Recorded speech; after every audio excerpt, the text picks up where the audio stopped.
देखो यार, MP police constable के जो अभी हाल ही में परीक्षा संपन्न हुई है, जिसका फिजिकल भी हो चुका है, सीबीटी भी हो चुका है।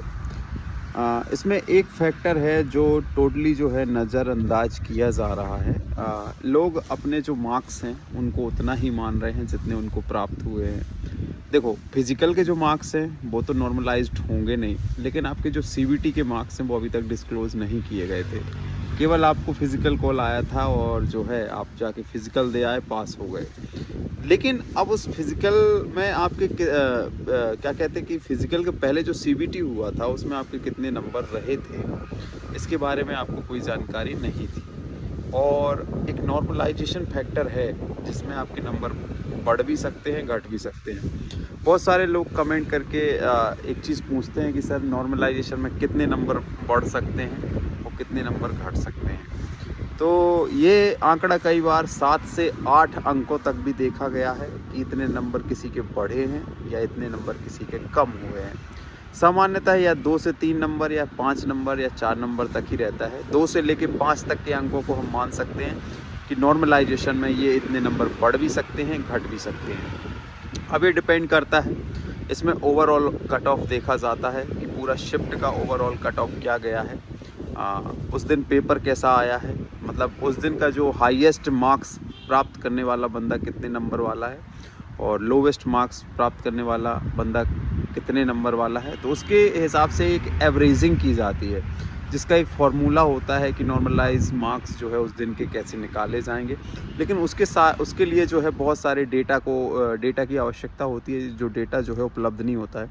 डेटा उसके पास उपलब्ध होगा जिसके पास सारी शिफ्ट के जो है मार्क्स होंगे, अलग अलग डे में जो एग्ज़ाम चला है उसके नंबर होंगे, तब जाके जो है वो नॉर्मलाइज मार्क्स निकाले जा सकते हैं। आप नहीं निकाल सकते क्योंकि आपके पास एक्यूरेट वो डेटा उपलब्ध होता ही नहीं है एज आ एस्पिरेंट्स, एज आ स्टूडेंट, ठीक है।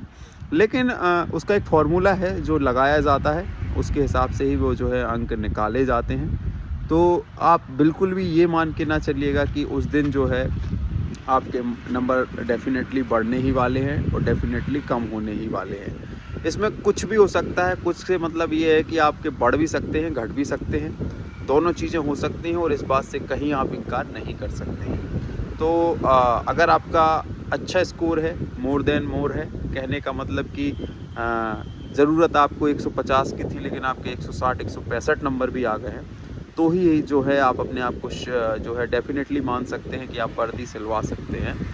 नहीं तो ये थोड़ी बहुत अगर आप बॉर्डर लाइन पे हैं तो कहानी किसी भी तरफ, ऊँट किसी भी तरफ करवट ले सकता है, क्योंकि नंबर थोड़े बहुत कम हो गए नॉर्मलाइजेशन में तो वो दिक्कत आपके लिए बन सकती है।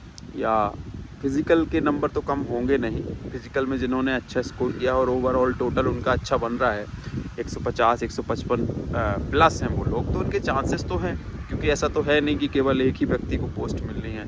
पोस्ट भी ठीक ठाक हैं, उतना कम नहीं है, उतना ज़्यादा भी नहीं है लेकिन उतना कम भी नहीं है। तो फिलहाल मेरा मानना ये है कि मैं किसी भी प्रकार से आपको डराने का प्रयास नहीं कर रहा हूँ।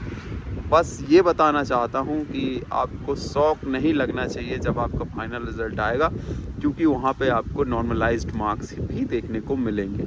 कई लोग इस फैक्टर का शिकार हो जाते हैं, 2-4 नंबर से रह जाते हैं, उनका सिलेक्शन रुक जाता है। और कई लोग इस फैक्टर की वजह से जॉब प्राप्त कर लेते हैं और उनके नंबर बढ़ जाते हैं तो उनको जॉब मिल जाती है। तो कई लोगों को इसका फ़ायदा, तो कई लोगों को इसका नुकसान भी होता है। बहरहाल, वीडियो के अंत में एक काम की बात आपको बताते जाता हूँ।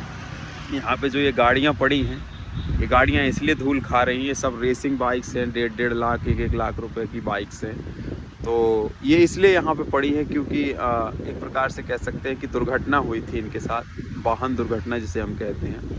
तो वाहन दुर्घटना मोस्टली होती है जब आप ट्रैफिक नियमों का पालन नहीं करते हैं, रफ़ ड्राइविंग करते हैं, तेज़ गाड़ी चलाते हैं, बिना हेलमेट के वाहन चलाते हैं, तो आपके साथ दुर्घटना होने के चांस जो है दुगने हो जाते हैं। तो उस चीज़ का हमेशा ध्यान रखिएगा कि आपके साथ दुर्घटना ना हो, संभल कर वाहन चलाएं। टू व्हीलर चला रहे हैं तो हेलमेट पहन कर चलाएं, कार चला रहे हैं तो सीट बेल्ट पहन के चलाएं, ओवर स्पीडिंग ना करें, कोहरा, फॉग और विजिबिलिटी का ध्यान रखते हुए ही ड्राइविंग करें। प्रॉपर लाइट रखें गाड़ी में, प्रॉपर इंडिकेटर रखें, प्रॉपर बैक लाइट रखें अगर इन चीज़ों का ध्यान रखते हैं तो आप सुरक्षित रहेंगे, आपके परिजन भी जो है दुखी नहीं होंगे आपके आकस्मिक दुर्घटना होने से।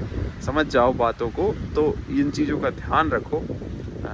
सबसे ज़्यादा जो है भारत देश में आप देख सकते हैं किसी महामारी से उतनी मौतें नहीं होती हैं जितनी वाहन दुर्घटनाओं से हो जाती हैं। कोरोना में उतने लोग नहीं मरे जितने हर साल वाहन दुर्घटनाओं में मर जाते हैं। तो इससे बचना है अगर, तो हमें इन चीज़ों का ध्यान रखना है, संभल कर वाहन चलाना है, अपना और अपने परिजनों का ख्याल रखना है।